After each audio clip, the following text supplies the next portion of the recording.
Ya, intrinsik tuh artinya ya udah tua, kita tua aja gitu ya. Tetapi kita bisa mengubah atau menghambat proses penuaan tadi ya dengan cara langkah-langkah tadi.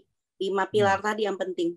Ya, cleansing, moisturizing, protecting, exfoliating, and treatment. Wow. Ya, 5 itu basicnya. Itu aja.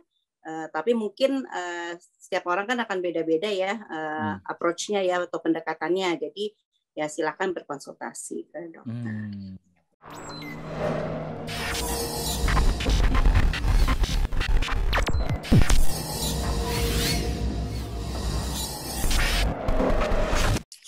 Assalamualaikum warahmatullahi wabarakatuh. Alhamdulillah kita bertemu kembali di episode kesekian dari podcast Dr. Aisy Berbagi, a stage for the real expert. Masih dengan tagline yang sama, duduk manis, berpikir kritis, dan tetap optimis. Wah, saya udah hafal ya gerakan dan ucapannya.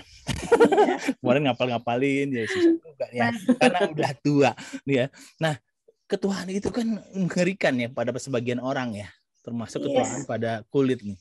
Nah, pada episode kali ini kita akan berbincang-bincang dengan pakarnya mengenai bagaimana kita sebetulnya menunda penuaan ya, terutama umumnya penuaan pada kulit, bagaimana caranya, dan ini pasti akan jadi menarik. Tapi sebelum itu saya panggil dulu nih pendamping saya kali ini, Dr. Siti Nadiroh, yang dipanggil nama imutnya adalah Dr. Ipo.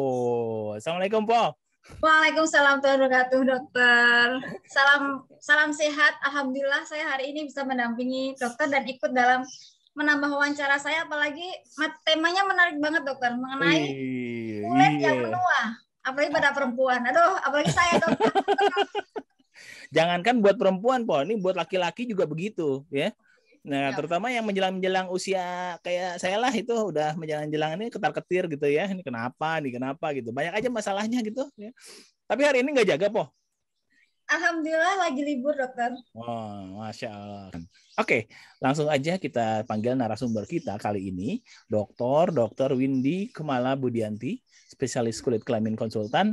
Ini yang panjangnya apa ya? Fins SDV, ntar kita tanya lagi itu apa bener nggak gitunya artikulasinya seperti itu. Oke, kita panggil Dr. Windy. Win, assalamualaikum.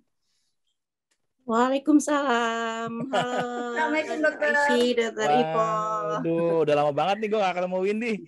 Iya, terakhir tahun berapa tuh? Udah lama banget. Ya. Satu angkatan, dokter. Oh, satu angkatan. Cuman beda antara yang terawat sama yang nggak terawat ya, Po. Tapi Aisy masih kayak dulu kok. Oh iya. Masih berantakan kayak dulu. Oke, Win. Tadi di belakangmu tuh apa sih? Fin SDV itu apa? Oh, Fins Devi itu Fellow Indonesian Society in Dermatology and Venerology. Oh, wow. Oke, kita langsung aja, Bin, ke pokok dari bahasan kita hari ini.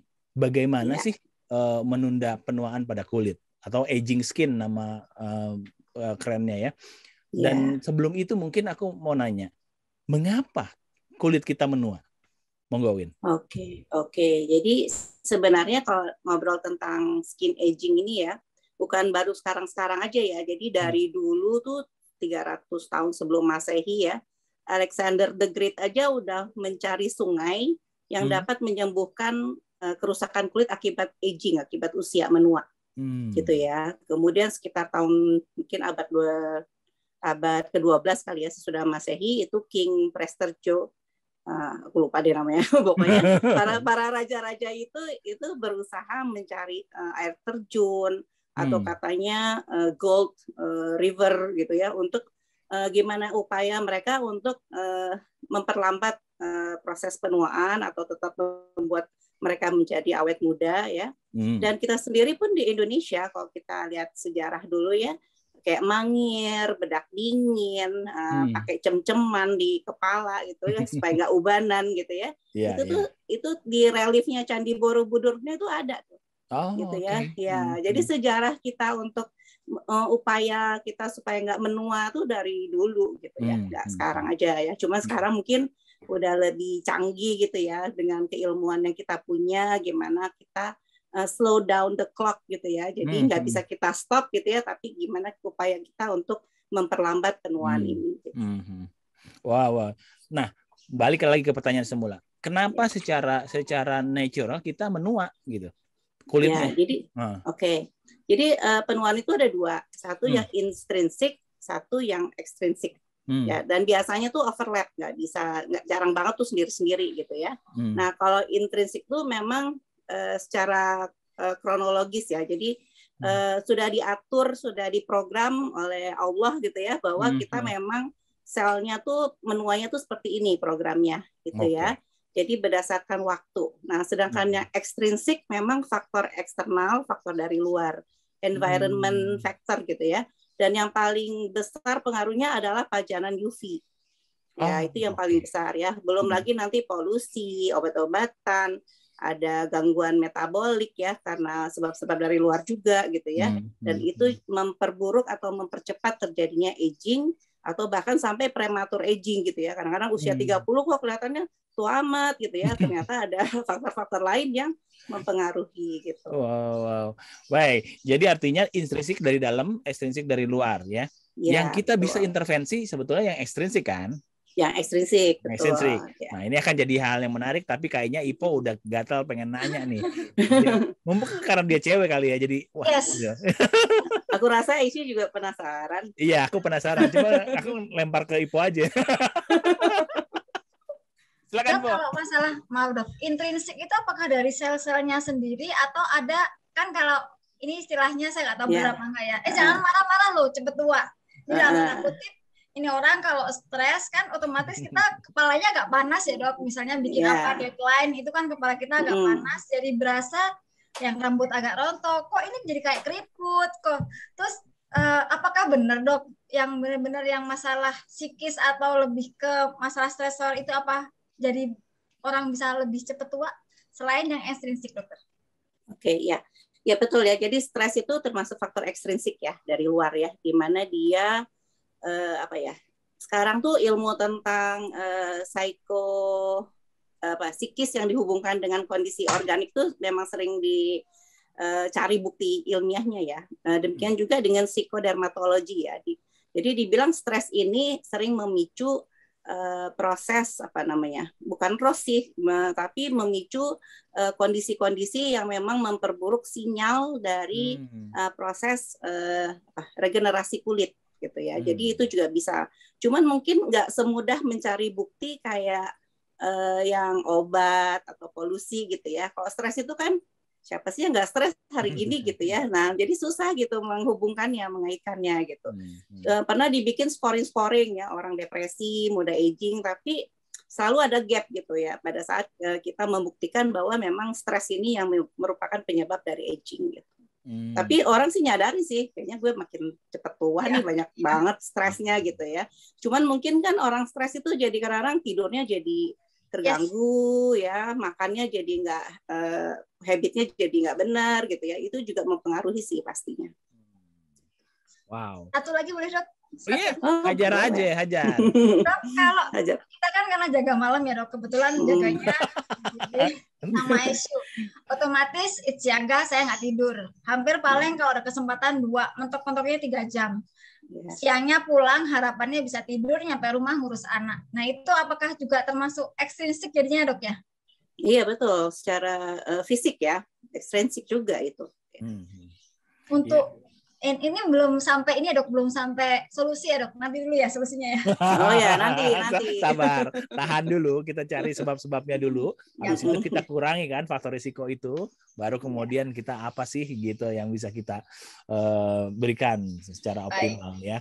Nah, ya memang kebayang ya kalau misalnya seperti kita di medis yang terpaksa harus jaga, apalagi seperti Ipo kan dokter jaga malam gitu ya, terus kemudian di ICU pula yang jangankan emang mesti stres ya, adrenalin kan terpacu terus gitu ya, terus kemudian sampai rumah juga ya mesti memikirkan untuk buat ngasuh anak dan sebagainya, ngasuh suami juga gitu ya. Nah, terus pasti kebayang ya hal tersebut. Makanya mungkin penting quality of life dari dokter nih. Kan selama ini kan quality of life atau patient safety kan nggak sering dibahas juga dokter safety. Tapi itu hal lain ya.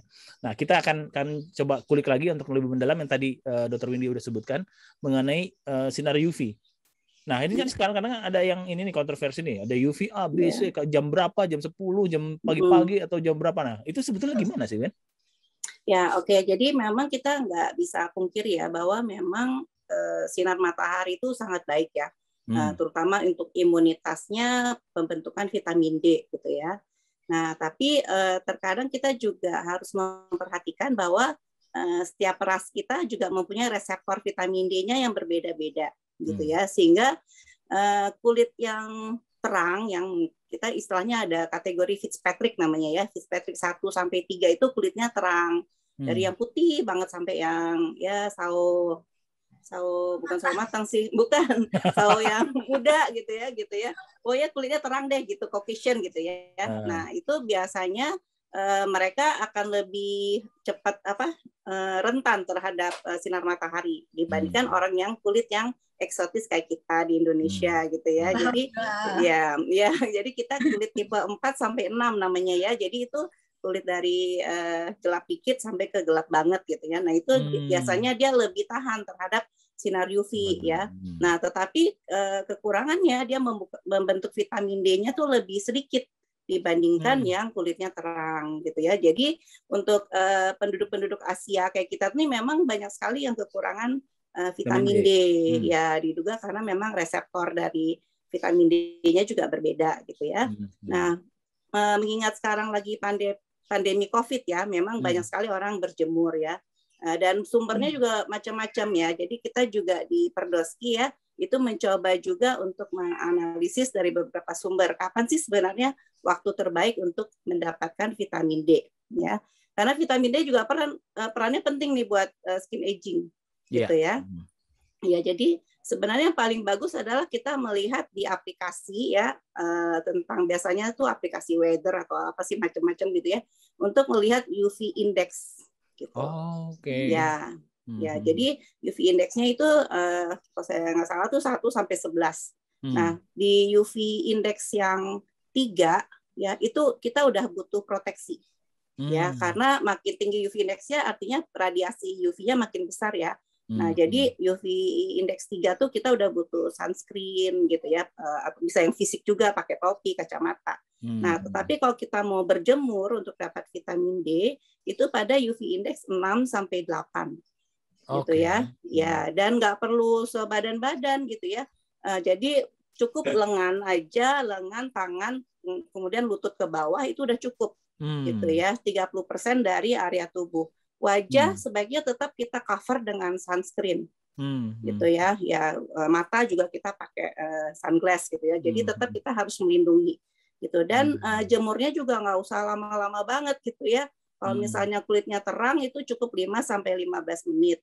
Ya, kalau kulitnya gelap itu bisa maksimum tuh 30 menit. Ya, dan waktunya pun cukup 2 sampai 3 kali per minggu. Ya, nggak usah tiap hari. Nanti kering, gosong.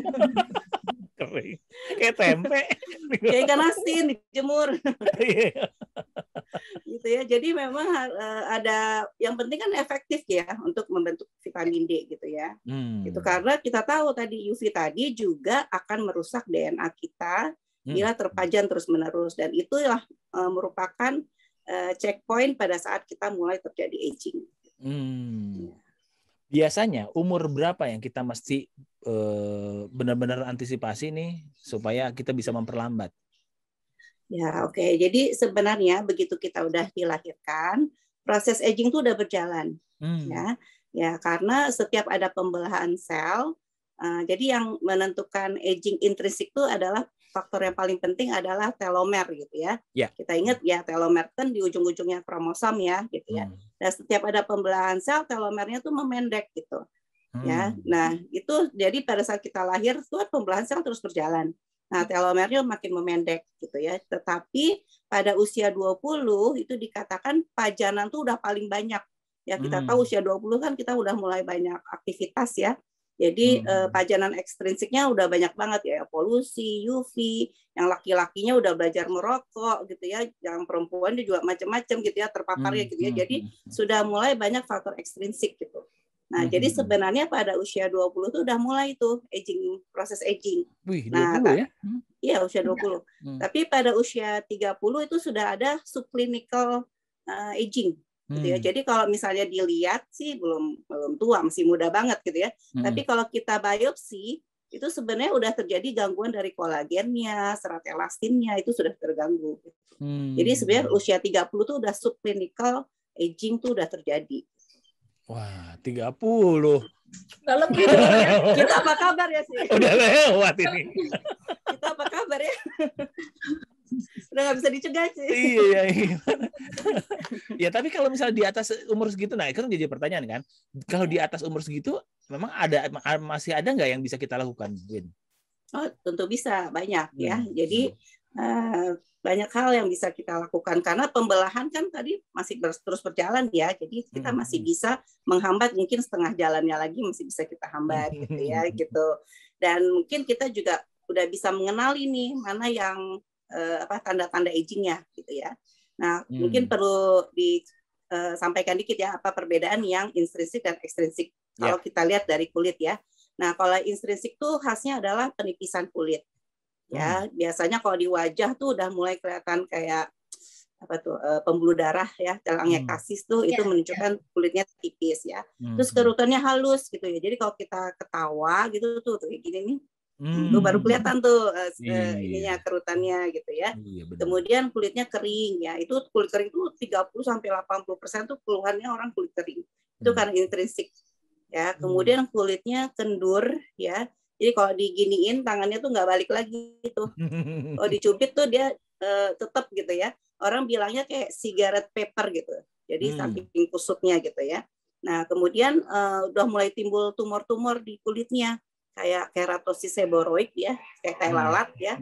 Tapi bukan, namanya keratosis seboroid. Kalau orang zaman dulu bilangnya spruten gitu ya. Jadi udah bintik-bintik coklat. Kemudian udah ada cherry angiom ya, bintil-bintil merah di kulitnya gitu ya. Itu yang intrinsik. Nah, kalau ekstrinsik dia kerutannya biasanya lebih dalam gitu ya. Kadang-kadang nggak usah ketawa pun udah kelihatan tuh kerut-kerutnya ya. Ya, kemudian dia lebih kasar kulitnya. Ya, kalau dipegang udah nggak halus, terus dia kalau orang Asia tuh seringnya tuh droppy. Gitu ya. Jadi kayak kalau orang Caucasian tuh kalau tua, kalau kita lihat kulitnya tuh kayak peta gitu ya, garis-garis gitu ya. Tapi kalau orang Asia, kerut seperti itu jarang banget, tapi justru dia turun. Jadi laxity-nya tuh dia turun. Jadi kayak ininya lebih dalam, matanya berkantung. Nah, itu kalau pada orang Asia lebih kelihatan seperti itu. Nah, itu bedanya. Kenapa Ipo senyum-senyum kayak ngeliatinnya ini ya di depannya tuh gambarannya ada semua.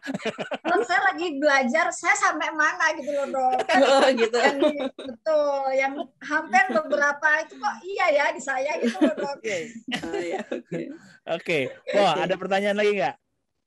Oh, ada dong, Dok. Iya. Dok, maaf ya, Dokter Windy. Dok, kan saya memang ada keturunan itu hitam-hitam di kulit ya. Jadi ini kan termasuk yang dokter tadi cerita bahwa udah mulai muncullah ada hitam-hitam tanda sudah mulai agak menua. Memang munculnya saya di angka 20-an dokter. Di ibu saya ada, di yang saya ada.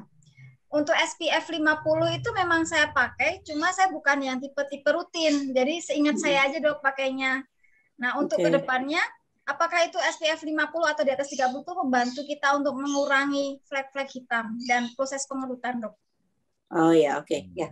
Baik, jadi karena tadi UV menjadi penyebab utama ya, jadi penghindaran atau penggunaan sunscreen atau tabir surya itu menjadi wajib hukumnya. Jadi kan kita tahu bahwa SPF itu kan sun protection factor ya gitu ya. Nah, ada SPF 30, 50, bahkan ada yang jual sampai 100 gitu ya. Nah, jadi apa sih SPF 30 itu? Jadi kalau misalnya kayak kulit kita ini dipajankan ke matahari tanpa pelindung, dalam 10 menit itu terjadi eritem, terjadi kemerahan. Nah, berarti itu namanya batas toleransi kulit kita terhadap sinar UV. Nah, kalau kita pakai SPF 30, artinya 30 dikali 10 menit tersebut, artinya 300 menit. Sama dengan 5 jam. Ya. Gitu. Baru Ya. mengerti setelah bertahun-tahun. Oke. SPF. Terus. Nah, jadi proteksinya tuh hanya 5 jam gitu. Jadi kalau kita mau lama-lama di bawah matahari, sebelum 5 jam harus di-apply kembali, diulang pengolesannya. Nah, sekarang berapa SPF yang efektif gitu ya? Sebenarnya sih dianjurkan tuh hanya yang 30 aja minimum udah cukup. Ya, karena kalau dibilang SPF 50, 60 sampai 100 itu tidak berlaku kelipatan juga. Oh, ya, gitu. Ya, katanya kalau yang SPF yang 30 itu sudah mampu memproteksi sampai 95% dari sinar UV. Ya, jadi kalau pakai SPF 100 bukan berarti terus 180 sekian ya, tapi justru peningkatannya cuma berapa persen gitu. Nah, karena SPF ini adalah proteksi fisik ya, karena dia menggunakan titanium dioxide namanya ya. Nah, itu biasanya sifatnya nutup, dia covering gitu, dan biasanya jadinya peliket, nggak enak. Ya, jadi biasanya kalau kita pakai SPF yang tinggi, terutama yang mungkin sunscreen zaman dulu ya, yang nggak terlalu banyak teknologi membuat krimnya ya, itu biasanya nggak enak, nyaman. Kalau dipakai tuh kayak mengkilap, keringetan kayak menutup, Dok. Malah kayak nggak nafas gitu loh, Dok. Iya, terus mukanya betul. Gitu. Terus mukanya putih kayak kabuki gitu ya. Jadi aneh gitu ya. Ya, jadi emang dibilang yang SPF 30 aja cukup gitu kalau untuk hari-hari. Baik, terima kasih banyak, Dok. Alhamdulillah. Sama. Tapi kalau kan di dalam ICU kan nggak usah pakai SPF lah. Dok, untuk mencegah nggak nambah hitamnya banyak, Dok. Jadi gitu.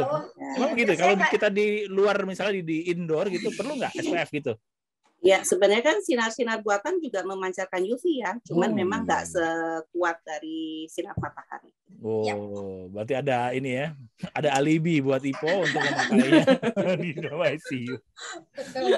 Oke, selain pakai SPF, apa lagi yang bisa kita lakukan, Bin? Oke, jadi sebenarnya ada 5 pilar ya kalau kita mau mengatasi atau menangani atau mencegah aging. Pertama, cleansing ya, membersihkan wajah. Memang kayaknya sepele ya membersihkan wajah. Membersihkan wajah tuh cleansing tuh maksudnya dengan sabun ya. Nah, tentu berwudu 5 kali ditambah sunnah itu juga sangat baik ya. Tetapi dengan sabun itu kita membersihkan minyak, kotoran gitu ya. Itu paling penting tuh cleansing gitu ya. Yang kedua adalah moisturizing ya, melembabkan ya. Jadi kulit berminyak itu bukan berarti kulitnya nggak bisa kering. Ya, kulit kering itu artinya kurang air, bukan kurang minyak. Ya, jadi moisturizing itu penting, apalagi kita di daerah tropis, hujan panas, terus masuk ke AC, ke panas lagi, itu sangat mempengaruhi lapisan tanduk kulit kita. Jadi perlu kita moisturize, perlu kita lembabkan. Ya, kemudian yang ketiga exfoliating. Nah, exfoliating itu pengangkatan kulit mati secara reguler. Kalau umur kita masih 20-30 tahun tuh itu sih gampang ya dieksfoliasi. Ya, dia akan dengan mudahnya terangkat ya gitu. Tapi kalau kita udah mungkin di atas 40 itu kulit mati kita tuh suka bertahan lama. Ya, turnover dari selnya tuh udah terganggu ya. Jadi harus dibantu dengan eksfoliasi. Yang keempat tadi protection ya, tadi menggunakan sinar tabir surya, menggunakan payung, topi, itu protection. Nah, yang kelima adalah treatment. Treatment itu kalau perlu ya, misalnya sekarang pakai peeling ya dibantu, atau misalnya pakai botox, pakai laser, segala tindakan yang memang tujuannya untuk mencegah aging atau untuk mengatasi aging. Waduh. Jadi ribet bener ya ngerawat kulit ya. Mendingan muka tuh mendingan diedit kali ya, lebih gampang daripada dirawat. Ya pakai filter ya, lebih gampang. Filter. Kalau masalah makanan pun apa yang bisa mempengaruhi? Oh ya, jadi itu satu faktor lain ya, habit ya. Jadi kayak rokok itu, alkohol udah jelas tuh banyak studi ya yang menghubungkan rokok. Ada studi itu kembar yang identik ya, satu perokok, satu enggak. Itu perbedaan agingnya tuh dikatakan 20 tahun. Kalau kita sandingkan ya gitu. Jadi rokok udah pasti, alkohol, kemudian makanan yang bebas lemak sama sekali itu juga mempengaruhi aging ya. Kemudian pernah dengar couch potato nggak? Jadi sambil nonton TV di couch, di sofa sambil megang keripik kentang. Kita tuh dok. Ya, karena karbohidrat bisa mencetuskan suatu proses namanya glikasi ya, di mana glikasi itu akan menimbulkan produk namanya AGEs gitu ya. Jadi AGEs itu suatu istilahnya mediator atau suatu end product yang bisa kita lihat karena glukosa itu nempel di protein ya, sehingga menghambat perbaikan dari DNA gitu ya. Jadi glikasi namanya. Itu ternyata karbohidrat juga pengaruh ya. Jadi makanan juga tentunya berpengaruh. Waduh, poh, tambah berat aja hidup kita. Happy-in aja dok. Iya, di happy-in ya. Enjoy aja. Kalau misalnya kayak sayur, buah itu pengaruh nggak? Kan dia antioksidan. Ya, betul ya. Jadi memang ada peran oksidatif stres juga ya pada aging ya. Jadi si buah, sayur itu juga penting karena mengandung bahan namanya polifenol yang memang itu juga suatu antioksidan. Gitu. Ya, gitu. Wow. Jadi ngemilnya ganti buah ya dok kalau sambil nonton? Iya, nonton ganti buah dok. Nggak seru aja ya. Kentang terus sih.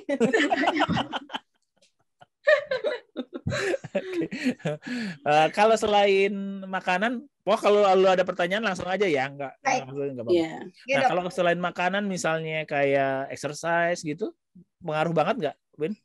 Ya, kalau exercise kan justru mungkin disarankan ya, maksudnya olahraga rutin, tapi juga jangan diforsir juga sih. Oh iya, sesuaikan dengan usia juga ya. Iya betul. Iya. Dokter masih muda loh dok. Iya. Relatif kan, muda kan relatif, Po. Iya, betul. Jadi rokok itu ya ternyata lebih berbahaya daripada cinta ya, bukan hanya membunuh tapi bisa merusak wajah sampai 20 tahun lebih tua. Iya, betul. Boleh saya nanya gitu, Dok? Boleh dong. Baik. Kalau ini kan sekarang lagi tren kosmetik banyak ya, Dokter, dan mereka pasti mengeluarkan krim malam dan krim pagi. Yang at least dalamannya saya nggak terlalu memahami yang bagus itu yang mana, Dok. Nah, dengan pemakaian krim malam, krim pagi itu kan katanya yang bisa mengencangkan kulit, yang bisa mengurangi penuaan. Apakah memang harus serutin itu, Dok? Atau cukup dengan yang penting yang tadi nih, kita kurangin stres, mal biasa, terus dokter kan tadi bilangnya perlu dicuci pakai ya sekali, mungkin sehari bisa sampai 3 kali, paling nggak dicuci wajah pakai sabun, pakai moisturizer, terus pakai yang SPF pagi. Cuma untuk krim pagi, krim malam itu keberhasilan menunda penuaannya berapa persen, Dok? Perlu atau enggak sebenarnya? Ya, oke. Perlu atau tidak itu bergantung ya. Ya, kadang-kadang ada yang bilang kerut itu juga menggambarkan pengalaman dia sudah berapa tahun dia. Penting ada yang blessing in disguise gue tuh. Jadi ada yang bilang nggak apa-apa gitu punya kerut gitu ya, asal jangan kelihatan banget gitu ya. Nah, jadi memang tapi kalau kita di perempuan di Asia ya, kayaknya tuh itu menjadi faktor yang penting. Nggak mau ada kerut, maunya putih kayak orang Korea gitu ya, padahal kulitnya hitam banget gitu ya. Putih halus, Dok, putih halus tanpa jerawat. Ya, itu tanpa flek juga ya gitu. Jadi memang standar kita beda-beda ya. Tapi kita lihat yang di Indonesia aja ya gitu ya. Jadi kalau di Indonesia tadi yang pengennya tuh ya bersih, sehat, cantik, mulus ya, sampai lalat aja bisa kepleset gitu ya, tanpa flek dan tanpa jerawat. Itu yang paling penting ya. Nah, jadi memang pertama supaya kulit kita nggak kasar, pori-pori nggak membesar ya, itu memang perlu proses yang gradually ya, rutin kita lakukan sebagai basic skincare ya. Yaitu adanya memang di dalam krim malam. Nah, sampai saat ini yang paling efektif untuk mengatasi hal tersebut adalah vitamin A atau turunannya. Ya, mungkin pernah dengar retinoin, retinoat, ya itu yang paling ampuh hingga saat ini, gitu ya. Jadi itu secara secara perlahan dia akan mengangkat kulit mati. Nah, kulit mati yang terangkat itu akan merangsang dari sel basal kulitnya itu akan tumbuh dengan baik, dengan optimal. Ya, tetapi kalau kulit matinya bertahan aja di atas permukaan, yang bawahnya juga nggak mau tumbuh, gitu ya. Ya, makanya gunanya eksfoliasi rutin itu adalah untuk mengoptimalkan pertumbuhan sel baru, gitu. Ya, itu krim malam. Nah, kalau krim pagi kebanyakan sih isinya moisturizing. Nah, karena kita mengeksfoliasi terus ya, kan kulitnya jadi kasar, melupas, gitu, kering ya. Jadi makanya butuh temennya adalah moisturizer atau pelembab gitu. Ya itu intinya gitu ya.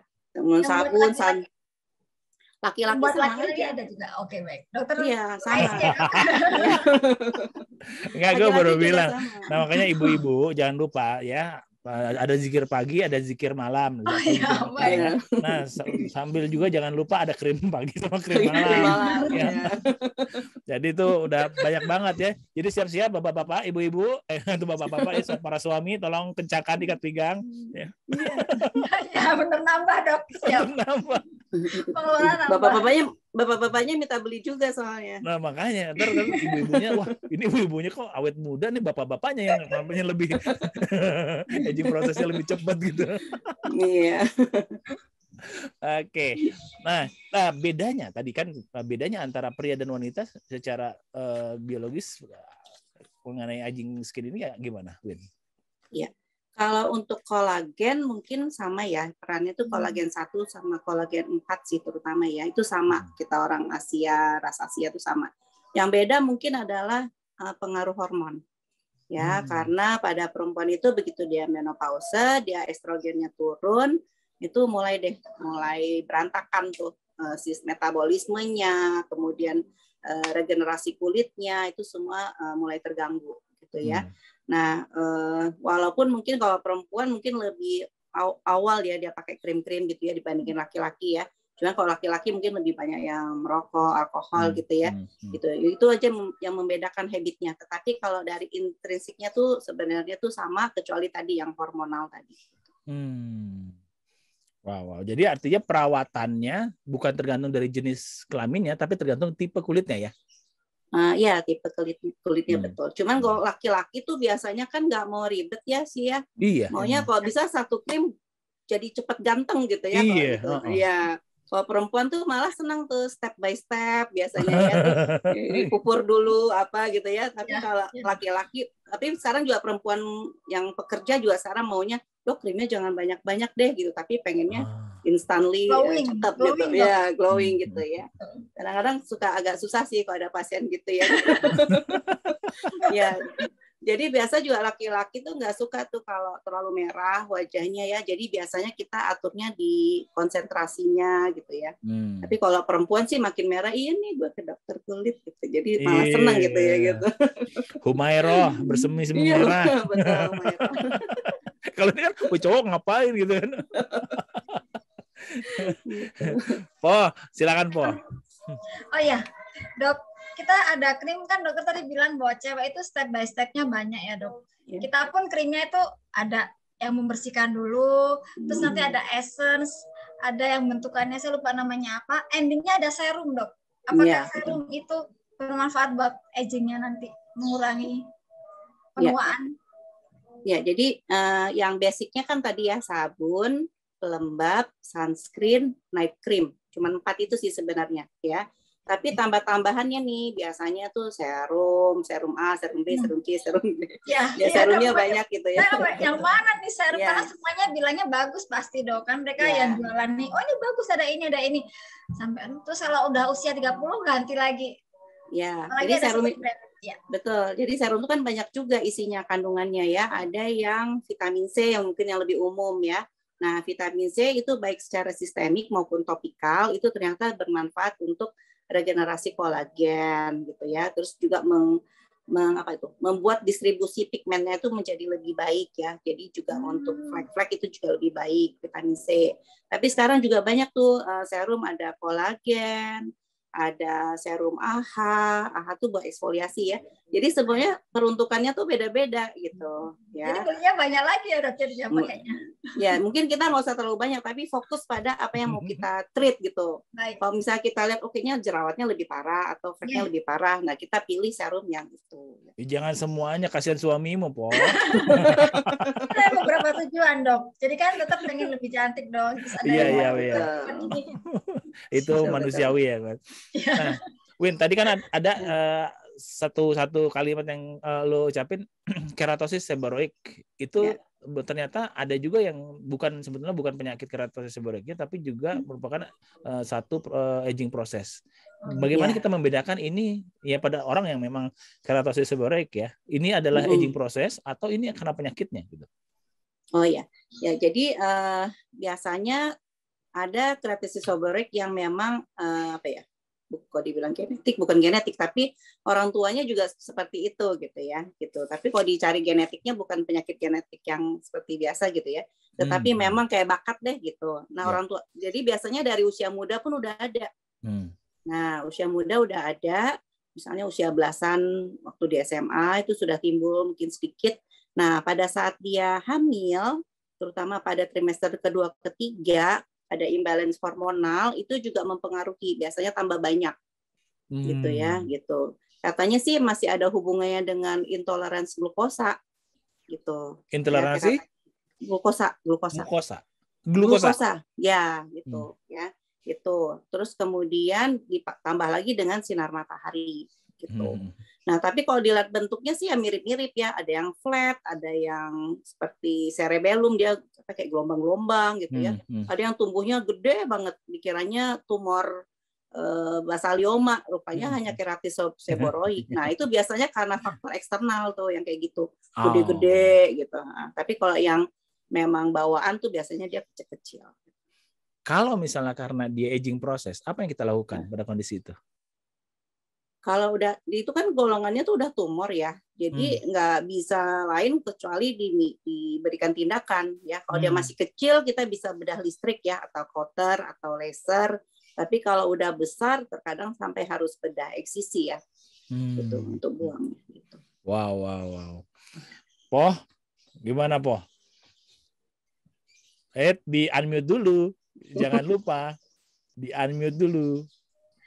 Dok. Jadi kan ini semakin ternyata begini, alhamdulillah ilmunya nambah. Cuma yang masih tentang wajah lagi nih dok. Kan tadi ternyata kalau itu kan di luar ya tumor ya oke tumor, tapi keratosisnya orang yang menua beda dengan keratosisnya yang tumor kan dokter ya. Nah kalau misalnya orang yang ini di luar ini sih dok, di luar tumor. Jadi kadang kan kalau semakin besar itu kan proses penyembuhannya semakin agak sulit ya dok. Jadi kalau luka orang tua, jadi dia lebih, kalau di tempat lain sih nggak masalah, yang bermasalah itu kalau di wajah dok. Jadi kalau cacar pada dewasa, contohnya ini sering banget orang nanya ke saya, ini gimana sih cara ngilanginnya gitu kan. Karena sih ada beberapa produk yang katanya bisa menghilangkan, at least dia dipakai, tapi ternyata kok tidak secepat yang diharapkan dok. Emang itu kalau misalnya udah bekas gitu susah untuk balik lagi ya dok, untuk halus lagi gitu. Oh maksudnya scar ya gitu ya? Iya scar. Oh ya. Ya, misalnya habis kena cacar air atau varicella atau scar karena jerawat gitu ya. Iya. Ya. Jadi memang kalau scar itu kalau kita lihat sih sepertinya gangguannya tuh di permukaan ya kayak ciplok gitu ya. Ya, tapi sebenarnya gangguannya tuh di dermis. Gitu. Jadi pada waktu dia sakit entah jerawat atau karena varicella ya, itu ternyata melibatkan bagian dermis. Sehingga pas waktu penyembuhannya ada beberapa kolagen sama serat elastin yang rusak ya, sehingga pas dia healing perbaikan kulit itu menyebabkan jadi cekung gitu ya, ceklok gitu ya. Nah itu nggak bisa kalau pakai krim, memang harus tindakan ya. Tindakannya itu tujuannya adalah merangsang sel fibroblast namanya ya, untuk menghasilkan sel kolagen baru. Ya, jadi biasanya yang lama itu ya dok, menutup yang betul. Karena itu. Ya, karena tumbuhnya harus dari bawah, dari dalam dermis ya. Jadi harus ada perlukaan biasanya. Harus dilukain bagian yang bolong tadi. Bisa dengan laser, bisa dengan kadang-kadang pakai kalau dia cuma 1 biji, saya biasanya pakai jarum aja. dibikin lubang, memang dilukain supaya ngerangsang kolagen. Biasanya itu kalau cuma 1-2 spot aja dalam 3-6 bulan tuh udah bagus gitu. Ya gitu. Jadi tinggal dilukain aja. Tapi kalau dia banyak agak susah dan mungkin takes time ya kok satu-satu dilukain. Jadi biasanya kita pakai laser. Oke, jadi kita kalau ada kayak gitu serahkan ke dokter kulit, cuma bilang kurang lebih 6 bulanan baru bisa agak bagus gitu aja dok ya. Kan kita asumsi berapa lama nih gitu. Bergantung juga dok, kalau misalnya dia usia muda tentu kolagennya kan lebih banyak. Jadi produksi untuk produksi kolagen barunya tuh lebih baik. Tapi kalau dia 60 tahun digituin ya mungkin 2 tahun kali ya, agak lama karena kolagennya udah nggak muda lagi ya, kolagennya udah lama gitu. Gitu. Jadi tergantung usia. Jadi memang benar ya. Aku jadi mikir kan orang-orang bilang life begins at 40 ya. Tapi aging process begin at 30. Iya, 20 bahkan. Iya.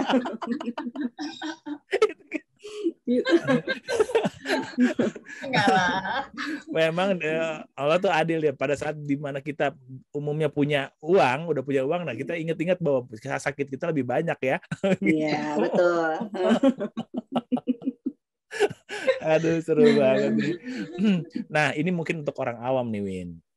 Kan bilang kalau misalnya kita mau perawatan wajah itu mesti ke dokter kulit apa ke salon kecantikan biasa gitu. Nah, apa bedanya sih gitu? Ya, jadi kalau perawatan tuh sebenarnya skupnya besar ya. Kalau dibilang skincare tuh ya dari cuman diberikan sabun sampai di laser tuh namanya ya perawatan gitu ya.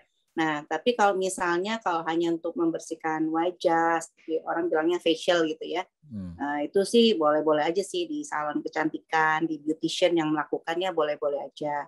Nah, kemudian kalau misalnya udah punya jerawat ringan atau flek yang ringan, itu mungkin bisa ke dokter estetik, dokter umum yang mempunyai kompetensi tambahan untuk estetik gitu ya. Nah, tapi kalau udah misalnya jerawatnya udah berat ya, misalnya udah acne tuh biasanya kan multifaktor ya, kalau udah jerawatnya berat, kemudian pigmentasinya juga udah parah gitu ya, itu mungkin sebaiknya ke dokter spesialis kulit dan kelamin gitu ya. Gitu. Tapi kalau hanya perawatan ringan sih boleh ke dokter estetik. Dokter estetik. Ya. Wow. Po, gimana? Masih ada?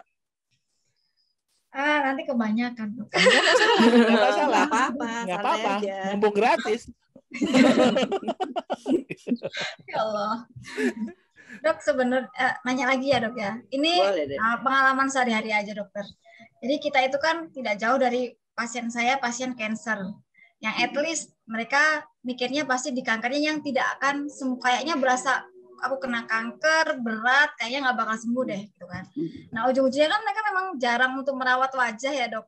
Kadang-kadang simpelnya nih dok, buat mereka biar tetap happy itu kita edukasinya itu mulai dari yang mana ya. Jadi kadang-kadang mereka udah nggak mikir lagi cantik, pasti udah nggak mikir lagi cantik. Cuma kok saya kalau lihat pasien datang dengan macem-macem baunya udah nggak enak dari sini, tapi kucel itu kan kadang-kadang membuat mereka juga semakin jelek prognosis ke depannya kan dok. Minta tolong ini dok, pasti minimal saya terapi buat mereka, buat perempuan biar supaya tetap happy, minimal perawatan di wajahnya apakah cukup dengan yang tadi dokter bilang dengan yang penting cuci muka dengan sabun, pakai moisturizer, terus kalau perlu facial sekali-kali dan pakai krim malam aja, atau ada hal lain yang mungkin bisa lebih simple dokter gitu. Oh ya, baik. Ya, jadi sebenarnya pasien yang kanker ya atau mungkin yang autoimun ya itu mungkin sama tuh mirip-mirip gitu ya. Begitu udah dibilang punya penyakit ya, biasanya jadi nggak semangat gitu ya. Nah, padahal skincare itu merupakan salah satu upaya dia juga untuk tetap hygiene, bersih dan sehat gitu ya. Karena kita tahu bahwa kulit kita itu merupakan pintu juga untuk masuknya kuman, bakteri, jamur gitu ya. Jadi kalau dia nggak mempertahankan kulit sehatnya, itu tentunya bisa terjadi komplikasi yang banyak ya, bisa infeksi di kulit sampai lebih dalam ya, sampai ke sukutis, selulitis, itu sering kita temukan gitu ya. Jadi memang kita perlu edukasi sih memang ya, bahwa penyakit kankernya sendiri atau imunnya sendiri itu sering udah ada kulit keringnya itu udah merupakan bagiannya juga. Apalagi pasien kanker ya, minum obat-obat kemoterapi atau injeksi kemoterapi itu bikin kulitnya menjadi sangat kering. Nah, menjaga sawar kulit atau barrier kulit itu menjadi hal yang penting gitu. Ya, gitu dari mulai kebiasaan mandinya. Nah, kadang-kadang tuh mandi itu suka disepelein gitu ya. Dianggap ya dilap aja gitu. Padahal proses mandi itu proses di mana kita bikin balance microbiome di tubuh kita. Gitu ya, dengan mandi, dengan sabun gitu ya. Itu bikin balance microbiome. Ya, itu satu. Kemudian termasuk juga dia mandi itu menghidrasi kulitnya gitu ya. Nah, tetapi kalau kulitnya kering, kita kasih air ke kulit itu tentu harus kita trap, kita perangkap dengan pelembab gitu ya. Nah, pelembabnya juga berapa sering? Biasanya on demand gitu ya. Jadi biasanya orang kulit kering itu suka gatel gitu kulitnya gitu ya. Dan begitu dia garuk kan jadi luka.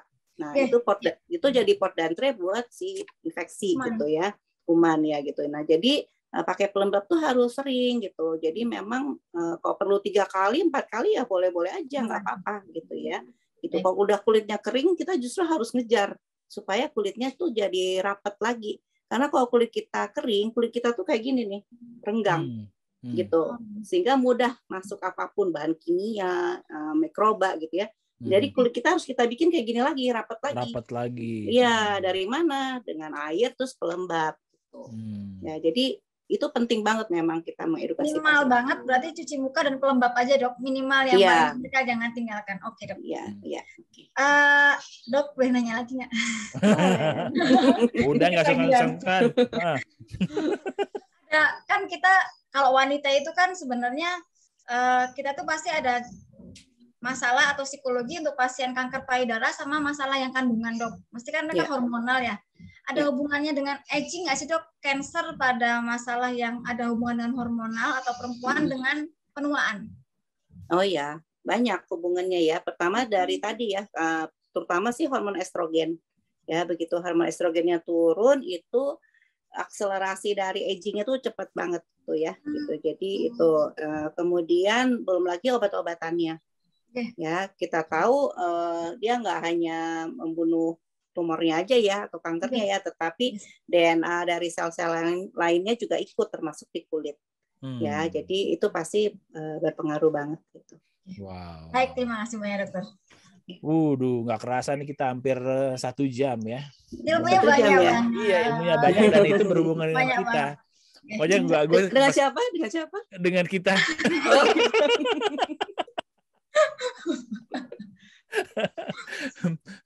Dengan gue sih sebetulnya. Oh ya. Nah, Po, lo sekarang sebelum itu gue lupa, Win, mungkin sedikit pesan lo ya, buat kita kan biasanya audiensnya adalah awam atau karena dokter umum gitu ya. Nah, untuk awam mungkin saran untuk mereka secara itu take home message-nya untuk mereka menunda aging proses ini bagaimana? Tips praktis dari seorang Windy Kumalabudianti. Ya, baik. Oke, jadi prinsipnya tadi harus tahu dulu ya, ada intrinsik dan ekstrinsik. Ya, intrinsik itu artinya ya udah kita tua aja gitu ya, tetapi kita bisa mengubah atau menghambat proses penuaan tadi ya dengan cara langkah-langkah tadi, 5 pilar tadi yang penting. Ya, cleansing, moisturizing, protecting, exfoliating, and treatment. Wow. Ya, 5 itu basicnya. Itu aja. Tapi mungkin setiap orang kan akan beda-beda ya approach-nya ya atau pendekatannya. Jadi ya silakan berkonsultasi ke dokter. Wow. Nah, kalau untuk dokter umum, nah apakah urgensi mereka gitu ya terhadap aging proses ini gitu ya supaya orang kan kadang-kadang ya kita misalnya kayak pekerja atau apa kan nggak sadar tahu-tahu dia udah di usia yang udah late baru dia iya ya gue banyak banget gini ya benar, Dok. Iya. Kalau untuk dokter ya, yang lain ya nggak dokter umum aja nih, mungkin selain dokter kulit kali ya, yang mungkin nggak aware nih gitu ya. Ya mungkin mereka udah tahu sih kalau yang 5 tahap tadi, tapi mungkin yang suka lupa tuh adalah bad habitnya ya. Ya jadi kayak kurang tidurnya, makan nggak teraturnya, lupa berolahraga, mungkin itu sih yang penting harus di manage kembali ya. Bagi waktu kapan, karena kita aging itu kan nggak kulit aja ya, tapi semua tubuh kita gitu ya. Kulit tuh hanya yang terlihat gitu ya, tapi aging kita semuanya berjalan gitu. Jadi menurut saya sih itu yang paling penting. Oh iya, ada satu hal yang belum kita sentuh dari awal tadi, tidur bagaimana? Oh iya, jadi ada penelitian memang kalau orang tidur kurang dari 4 jam sehari, itu juga proses penuaannya tuh naik menjadi 3 kali lipat kecepatannya. Gitu. Jadi minimum tuh 6 sampai 8 jam deh. Bisa dicicil ya, Dok? Bisa dicicil namanya. Malam 2 pagi 2 jam. Ya, pokoknya per hari gitu. Kalau dia juga kagak tidur. Tapi tidurnya harus berkualitas, Dokter Ipo gitu. Iya. Jadi kayaknya memang harus long ya, harus 6 sampai 8 jam. Jangan nonton film horor sebelum tidur, ntar tidurnya nggak berkualitas. Nggak bisa tidur, Dok. Oke, Ipo sebagai pendamping, lo harus memberikan ini kesan terhadap narasumber kali ini. Ini udah ritual kita nih, podcast Dr. Aisy berbagi. Siap, terima kasih Dr. Aisy. Dr. Windy Kumala Budianti, spesialis kulit dan kelamin. Saya berterima kasih sekali, hari ini saya belajar banyak tentang aging. Poinnya bahwa kita harus mulai warning sebagai perempuan, baik laki-laki juga ya. Usia 20 tahun udah mulai untuk persiapan bagaimana menjaga supaya nggak cepat terlalu tua. Yang pertama, yang meskipun masalah intrinsik kita nggak tahu, jadi masalah intrinsik yang bisa kita cegah ya terus terang gaya hidup perbaiki, makanan yang kayak citato atau apa kita kurangin, banyakin buah, banyakin sayur, tidur cukup, insya Allah 6-8 jam. Semoga tidak dicicil, yang penting kualitas time ya, Dok ya. Terus dengan untuk kulit kita sendiri adalah paling enggak cuci muka bersih dengan sabun, pakai moisturizer. Kalau perlu jika merasa kita akan terpapar UV, kita akan pakai SPF minimal 30 sudah cukup. Jika 4-5 jam kita bisa ulang, dan kita pakai night cream, minimal itu aja. Thank you, Dokter. Terima kasih ilmunya, sangat bermanfaat buat saya. Sama-sama. Tapi sebelum diakhiri, ada satu yang gue penasaran mengenai telomer tadi. For the future gimana? Apa bisa kita intervensi? Telomer ya, kayaknya sih masih jauh sih. Tapi kalau oksidatif stres sudah banyak. Ya, terus kalau proses glikasi tadi udah banyak tuh anti proses glikasi. Tapi kalau telomer tuh udah program Allah Subhanahu Wa Taala ya sih gitu. Jadi kayaknya agak susah tuh gitu ya. Belum banyak sih kemajuan itu. Penelitian, Dok. Dr. Aisy bikin penelitian telomer. Oh iya, itu kan si Reja susah banget kata dia, nggak jadi sampai sekarang. Iya, susah memang. Oke, sip kalau gitu. Waduh, kita nggak kerasa udah 1 jam dari waktu yang kita tentukan, dan memang waktu dari narasumber kita ini sangat terbatas. Kalau misal kita terusin bisa sambil berhari-hari bahkan berminggu-minggu nih kita bicara masalah aging proses ya. Tapi ini nanti kan aku udah punya nomor kontaknya Windy ya. Konsultasi sendiri. Untuk detailnya aku konsul aja. Iya, sip. Dokter Ipo juga boleh. Terima kasih.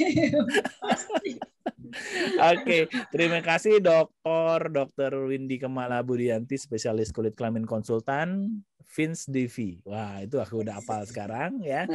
Telah sharing ilmu pengetahuannya di podcast Dr. Aisy Berbagi, Stage for the Real Expert.